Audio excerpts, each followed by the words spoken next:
চোখে পড়ে তিনটে স্তরে তৃণমূল থাকুক আর তিনটে স্তরে আপনি থাকুন, তাতে কি যায় আসে? সেকেন্ড হচ্ছে যে এই জলাভূমিটা, এই কারখানা পার্টিকুলার এই কারখানাটার কথা বলছি, এটা 2006 সালে চলে গেছে। তারপরে রামসে কনভেনশনের পরে জলাভূমির আইডেন্টিফিকেশন হয়েছে। সেই আইডেন্টিফিকেশনটা এখনো আমাদের কাছে নেই,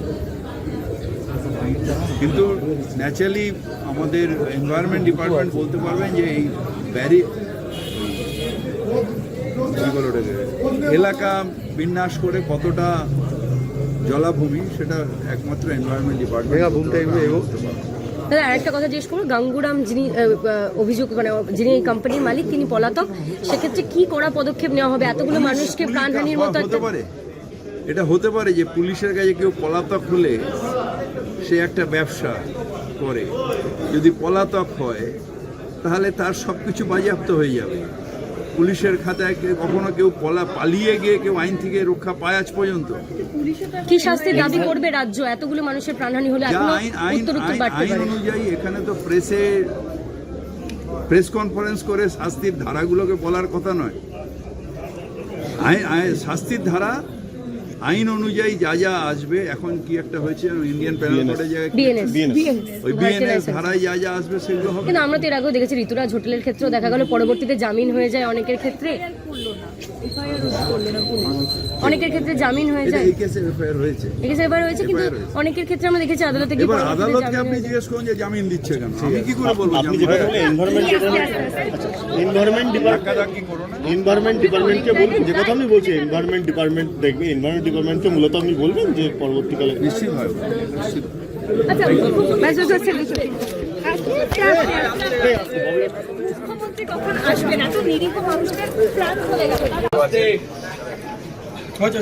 ঘটনা যখন ঘটছিল সেই সময় যখন আগুন ফাইটিং, তখন আমার মন্ত্রী অরূপ বিশ্বাস এসেছিলেন, তারপর সাইনি ঘোষ এসেছিলেন, আমাদের এমপি সুজিত বোস এসেছিলেন, আর আজকে মুখ্যমন্ত্রীর নির্দেশে আমি। অত্যন্ত দুঃখের ঘটনা, অনেকগুলো মানুষ মারা গেছে, ভয়াবহ আগুন। এটা দমকল এবং পুলিশ এনকোয়ারি করছে কিভাবে আগুন লাগলো, আগুনের উৎস কি, এবং যে বডিগুলো পাওয়া গেছে সেগুলো ফরেন্সিকে নিয়ে যাওয়া হবে। আর মিসিং ডায়েরিও করা হয়েছে, কারণ আইডেন্টিফিকেশন করা যায়।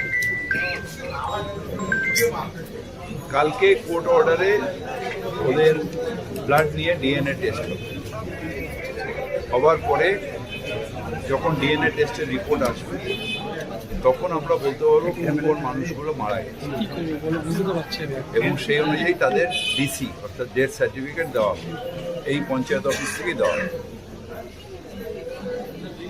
আর ফ্যামিলিগুলোর পাশে মুখ্যমন্ত্রী মমতা ব্যানার্জি নিজে উদ্যোগ নিয়েছেন, যাদের ডিসি পাবে সাথে সাথে তারা যাতে কম্পেনসেশন হিসেবে চেক পায় সে ব্যবস্থাও নির্দোষীরা থেকে এখানে করবে। কিন্তু সেক্ষেত্রে ক্ষতিপূরণের জন্য আপনারা কি কি বলছেন?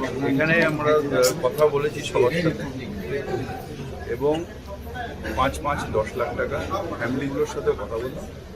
যখন ডিসি পাবো, মানে আমরা যখন আইডেন্টিফিকেশন করে নেব, তারপরে এখান থেকে সেটা দেওয়া পরিবার পিছু কত 10 লাখ। চাকরির কোনো কথা হয়েছে? চাকরির কোনো কথা অনেকের পরিবারের এরকম রয়েছে, সেটা পরবর্তীকালে যখন, এখন তো কার কে মারা গেছে না গেছে সেটাকে ঠিক হোক, তারপরে নিশ্চিত যাদের দরকার তাদের পাশে আমরা সবসময় থাকি। মন্ত্রী বলছেন যে পরিকাঠামো ছিল, কিন্তু অন্যদিকে ডিজি বললেন, ফায়ারের ডিজি, যে আমরা লাইসেন্স যে এখানে ক্ষেত্রে অনুমতি ছিল না, অনুমোদন। কজনের ডেথ হয়েছে এখন পর্যন্ত এটা বলতে পারবো না, তার কারণে যতক্ষণ না টেস্ট হবে ততক্ষণ বলাটা অনুচিত। আর সেকেন্ড হচ্ছে যে পরিকাঠামো ছিল কিনা, আমি আগুনের সময় ঢুকিনি বা আগুনের আগেও ঢুকিনি, পরবর্তীতে তো দেখা যাচ্ছে লাইসেন্স ছিল না তাদের, হয়নি। আমি এটা বলতে পারবো না, এটা যাদের কাজ, পুলিশের কাজ, পুলিশ করবে। ববিদা আপনি জলাজমি একটা জিনিস আপনাদের বলতে পারি, আইনের ঊর্ধ্বে কেউ নয়, আইনের মতন ব্যবস্থা করবে।